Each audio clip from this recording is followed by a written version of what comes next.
Voice of Indonesia.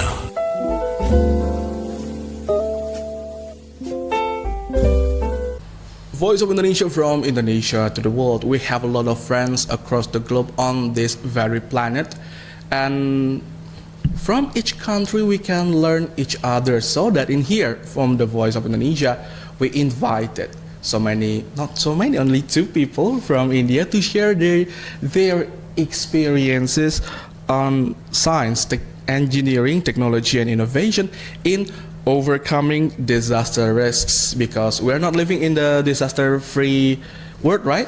No? So we are going to share that from India for Indonesia too, and also maybe wherever you are, you might get something here.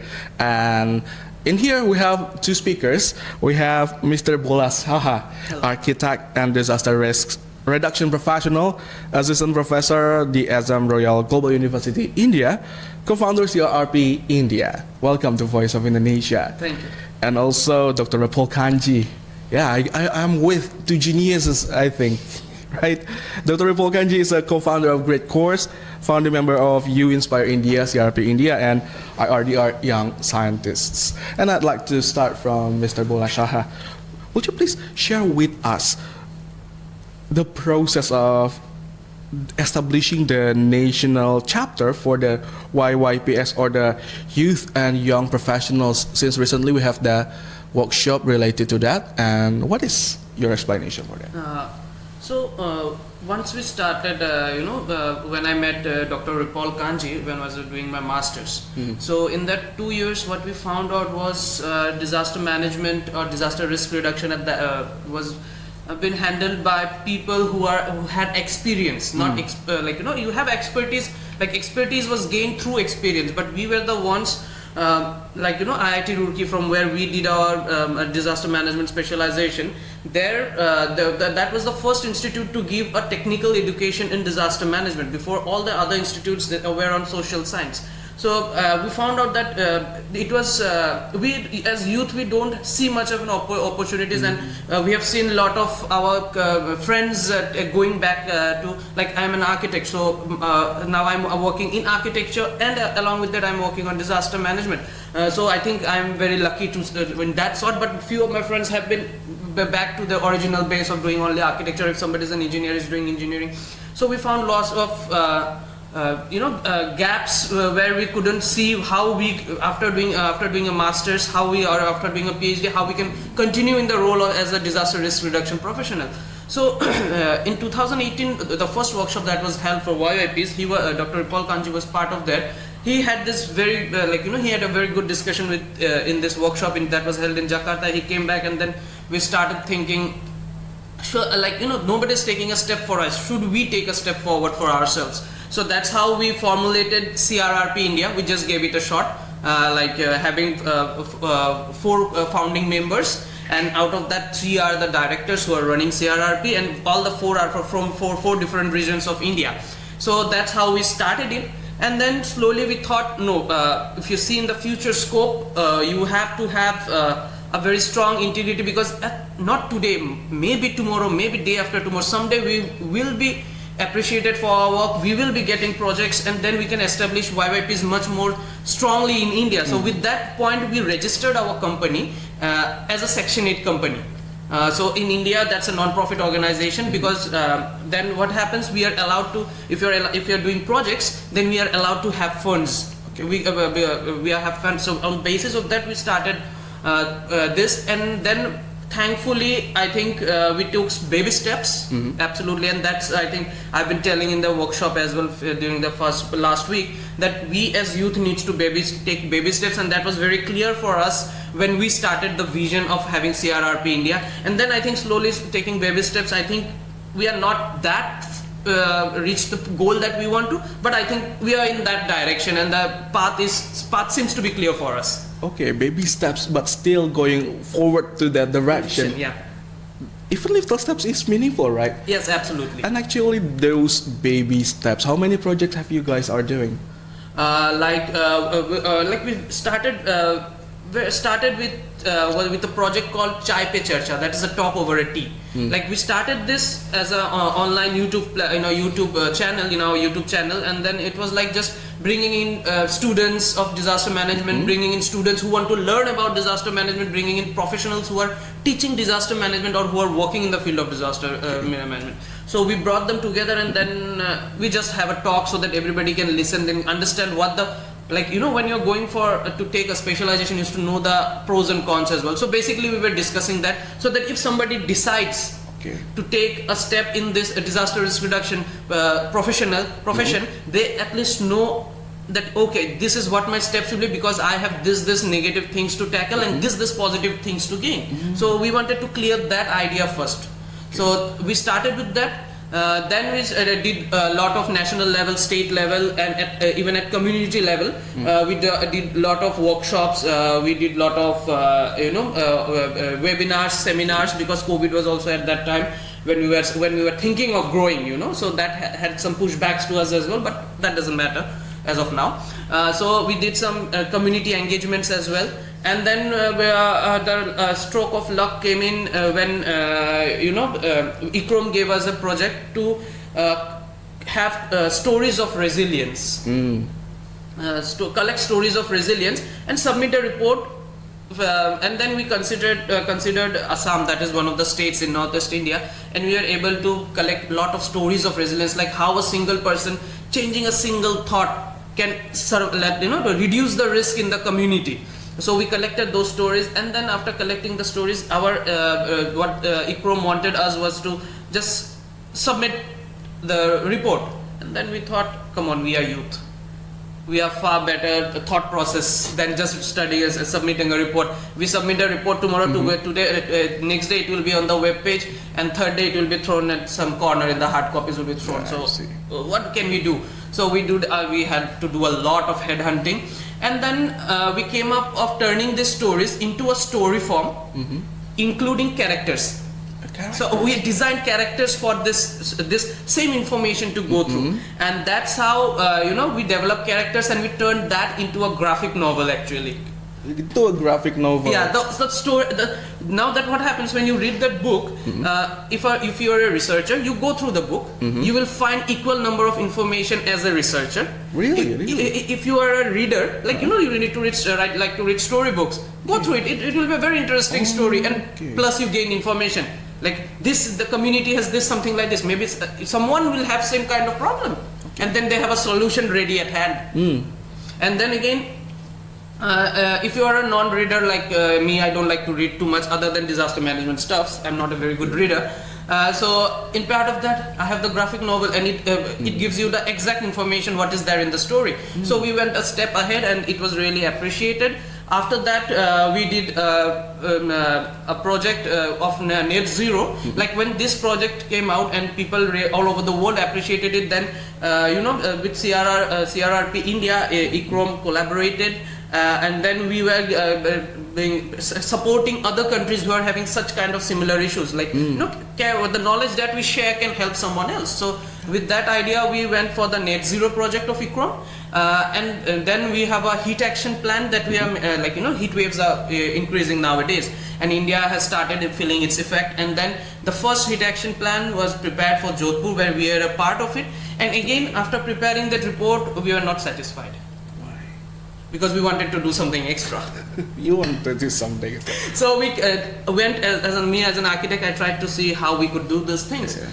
So we went on doing an in-depth analysis of the houses architecturally, and then we started we devised a very small prototype. We call it the tiffen box, that takes temperature and humidity, because we see heat waves in the terms of temperature only, and how it is related to humidity, that knowledge is not there with the community, like the poorer community who don't have this information technologies with them. So the tiffen box is just a very, very simple device. We are in the prototype phase. We are trying to develop it more, maybe receive more funding for that. And then we are, you keep it in your, the ideology is you keep it in a house.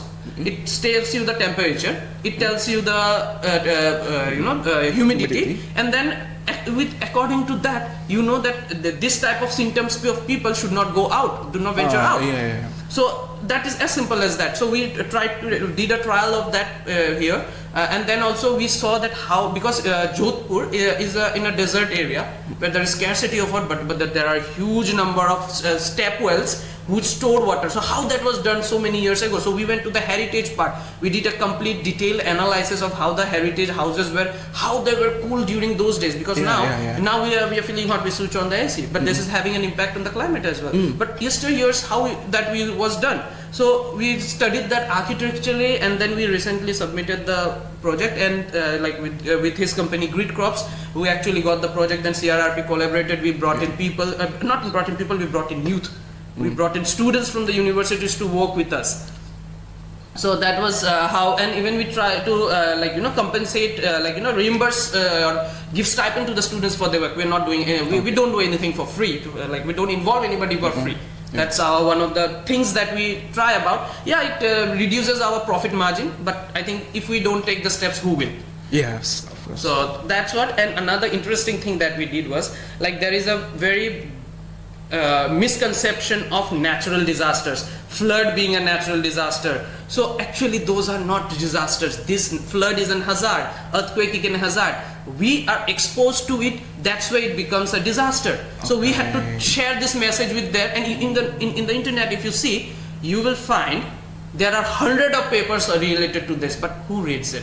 So what we did is one step forward, we developed a rap song out of it. Oh. Yes. So you get the graphic novel. Now you get also rap song. Yes.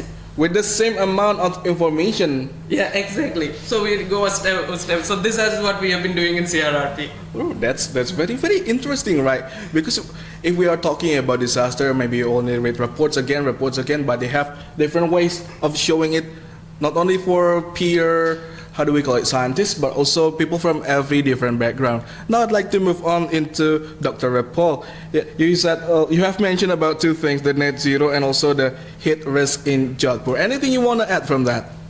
Well, Bhola covered a lot of it, but just to start off with what net zero is, CRRP partnered with ICROM, and this is the capacity building wing of UNESCO, headquartered in Rome. So they have this cascading global project, and it's based on a very simple idea: can traditional knowledge, indigenous practices and place-based wisdom be used for climate action or for building resilience? So this is a project which is being carried out in 5 different countries: Uganda, Sudan, Brazil, Egypt, and of course in India. So CRRP is assisting all of these sites in terms of sharing knowledge, in terms of sharing some of the expertise that we have. For example, in Egypt, in the city of Al-Rashid, which is Rosetta, the problem of not having early warning is affecting the communities. So in case of floods, the communities are not aware what to do and if they can have an early warning to it. So we are trying to develop an early warning there. If we go to Brazil, they are trying to save their traditional knowledge about seeds in case of, against climate change. So that is how we are trying to assist them. So this is what we are doing in terms of the global project that we are doing.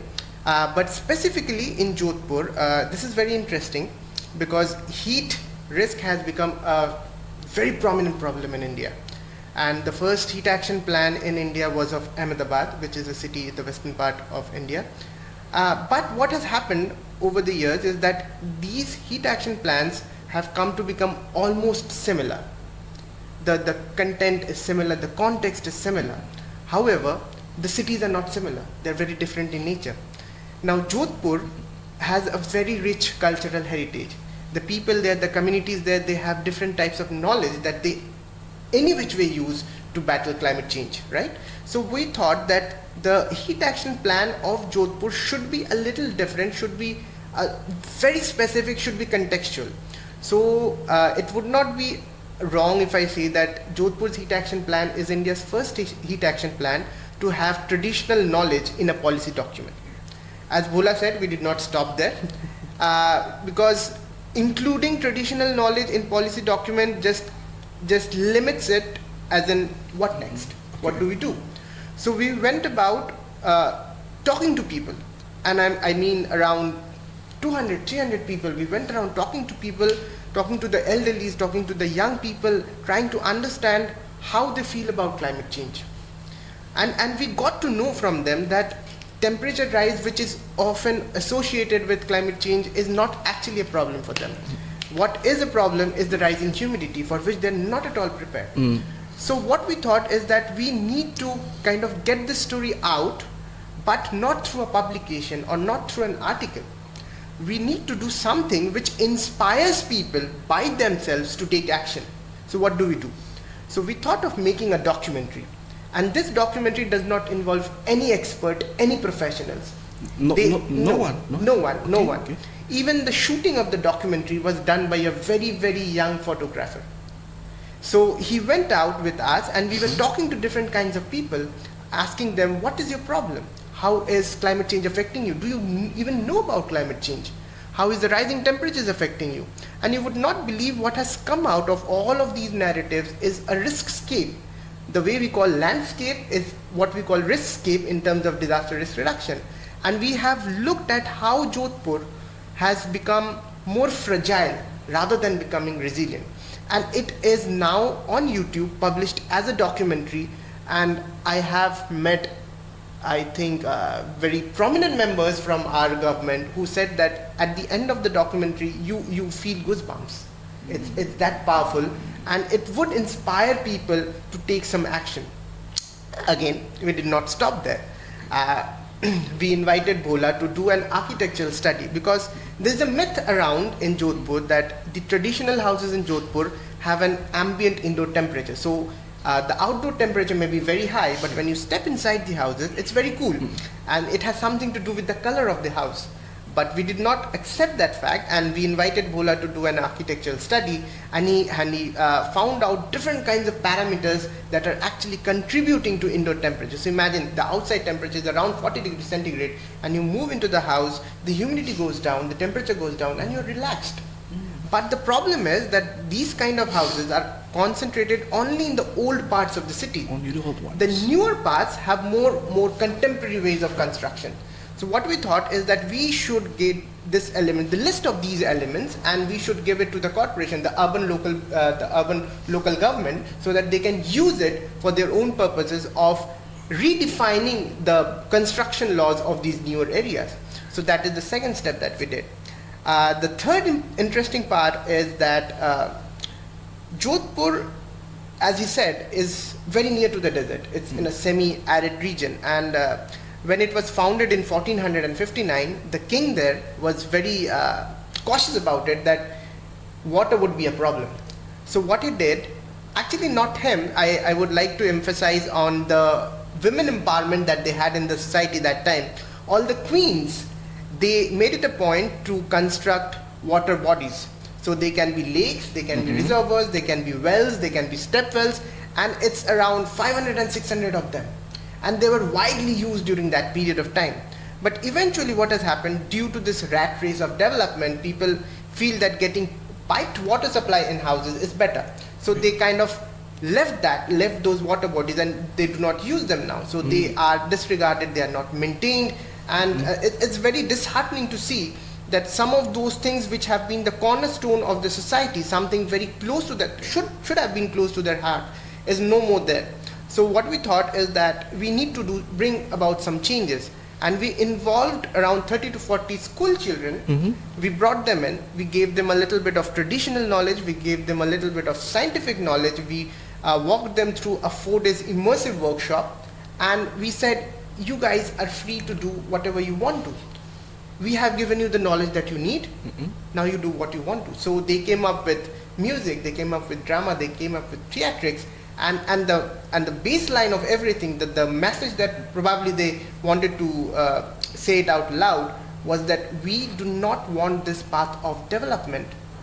We need to look back, look at the traditional knowledge that we have, mix it with the science that we have now, and then probably look at development.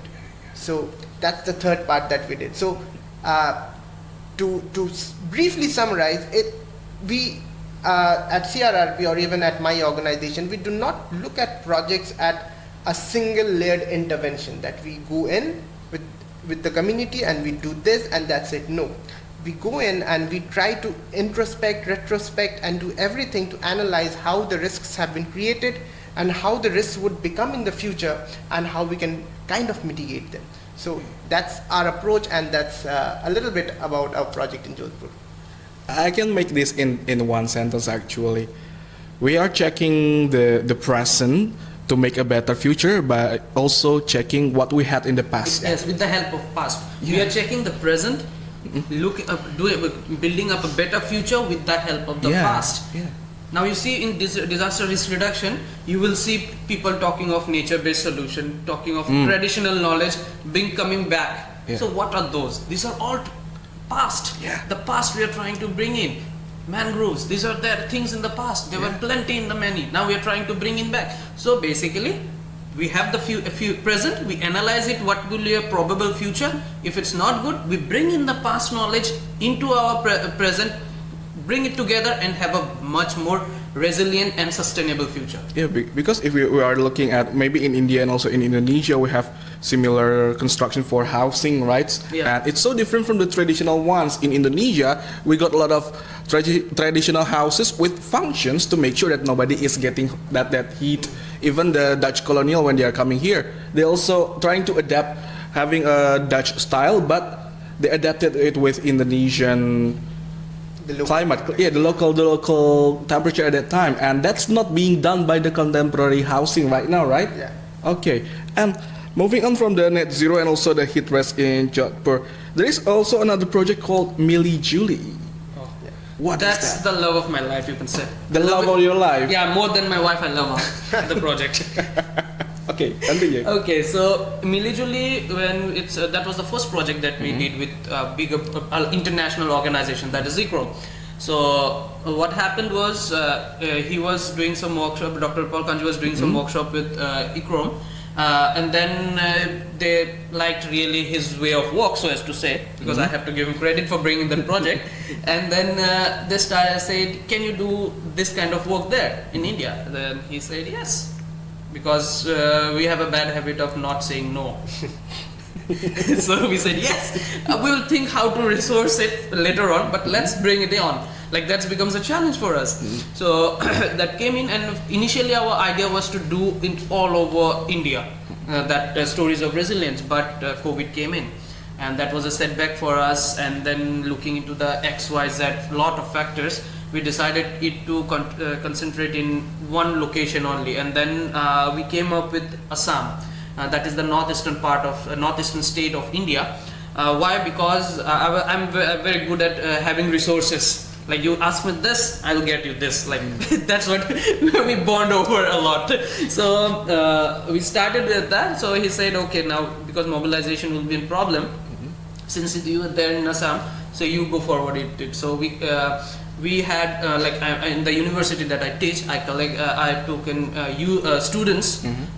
So they're also in they have this urge of doing things their best, because at my time, bachelor's time, I did not get an international collaboration project. The students were so happy, and so they wanted to give the best. So that became a very positive thing for us. So what we did in Milli Julie was our intentions were clear. We had to find out stories of resilience, how a community having affected by various hazards and those due to exposure turning into a disaster for various years, but there were some people who tried to avoid it. Such kind of stories. So we had many stories, like around 30. But we cannot accompany all the 30 for that, and not all were good stories. We find out some stories which requires help as well. So when we found out, then we had to narrow it down because of the time frame, because of the resources that we had. So then we came up with 10 of the best stories, and then rest of the stories we put up in an annexure, so that at the later stage, if someone wants to pick it up, can pick it up, sort of thing. So we connected this 10 best stories, and now we wanted to submit a report that I said earlier, and then we converted it into a graphic novel story. So what happened, those 10 stories we created as a journey that you are traveling through Assam. In that manner we created the graphic novel, so that you know that after entering Guwahati, that is the meeting point. You have to travel Northeast India, you have to reach Guwahati first.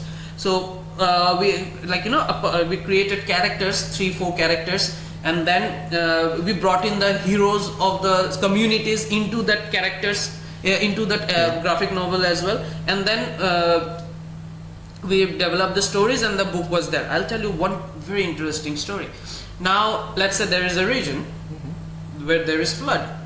Okay, your maps says it, your GIS data says it, that this flood is a problem. As a desk-based surveyor, a desk-based with a lot of publications and a lot of data with you, you say yes, this is a region which is affected by flood.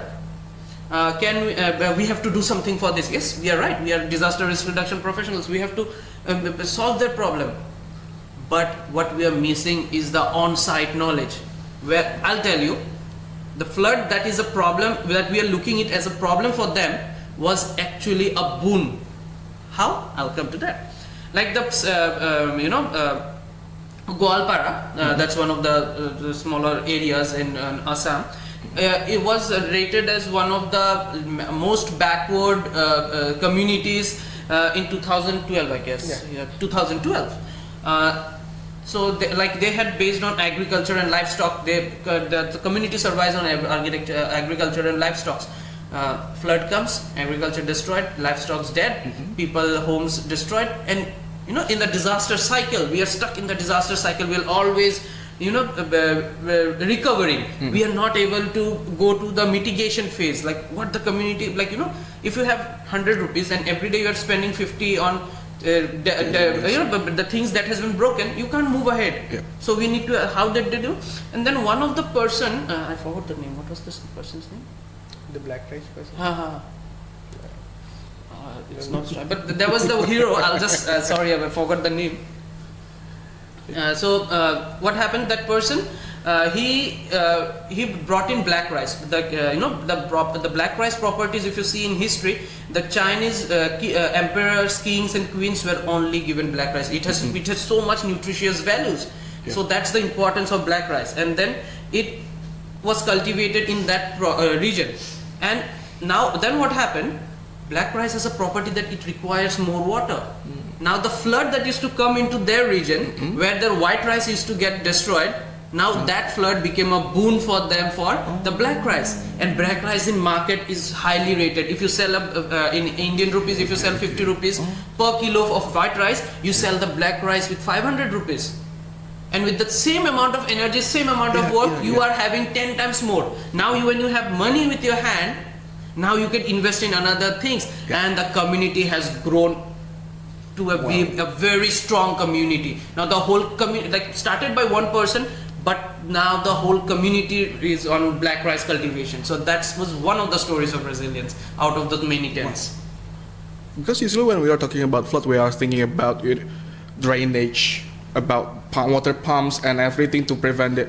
But cultivating the black rice, wow, this is a new thing even for me, and maybe for so many people. This is so amazing, and I believe there is still a lot of amazing stories that both of you can share, but the time is very limited. So I'd like to invite both of you, to tell the international community, the youth, the old, the professionals, non-professionals, what should we be doing to be resilient against disasters? You first.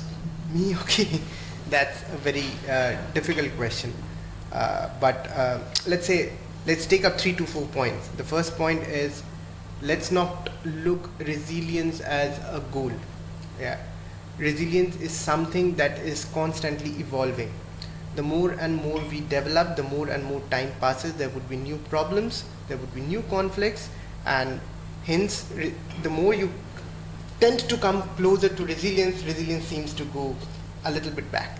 So that way, always be on the path and try to achieve resilience the way you see it. That's the first thing. The second thing is that, as Bhola correctly mentioned, that we need to get out of the mindset of disasters being natural, and hence we will not be able to do anything about it. Disasters can be prevented because hazards are natural. Some of them can be managed, some of them cannot be managed, but we can always work on our exposures and our vulnerabilities and that is where the young professionals come in, that is where the youths come in, because they have different kinds of idea to work on reduction of exposure and vulnerability. And it would be a little difficult for the youth and young professionals to work with experienced experts, let's say that, but that's the only way forward. So keep on pushing, try harder, and that's the only way forward. Okay.